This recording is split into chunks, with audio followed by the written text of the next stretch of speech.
রাজধানীর পূর্বাঞ্চল নতুন শহর প্রকল্পে সরকারি প্লট বরাদ্দে দুর্নীতির অভিযোগে ক্ষমতাচ্যুত প্রধানমন্ত্রী শেখ হাসিনা ও তার বোন শেখ রেহানার সন্তানদের বিরুদ্ধে দায়ের করা দুটি পৃথক মামলার রায় ঘোষণা করা হবে আজ।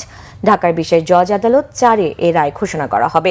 দুর্নীতি দমন কমিশনের দায়ের করা মামলা দুটিতে অভিযোগ করা হয়েছে, সাবেক প্রধানমন্ত্রী শেখ হাসিনা ক্ষমতার অপব্যবহার করে তার বোন শেখ রেহানার ছেলে রাদওয়ান মুজিব সিদ্দিক এবং মেয়ে আজমিনা সিদ্দিককে পৃথকভাবে 10 কাঠা করে দুটি সরকারি প্লট বরাদ্দ দেন।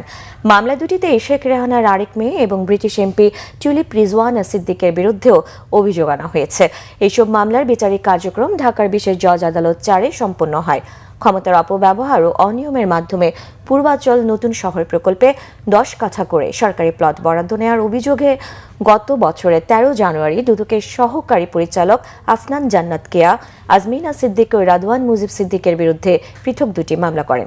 এসব মামলায় শেখ হাসিনা ও টিউলিপ সিদ্দিক সহ মোট 16 জনকে আসামি করা হয়।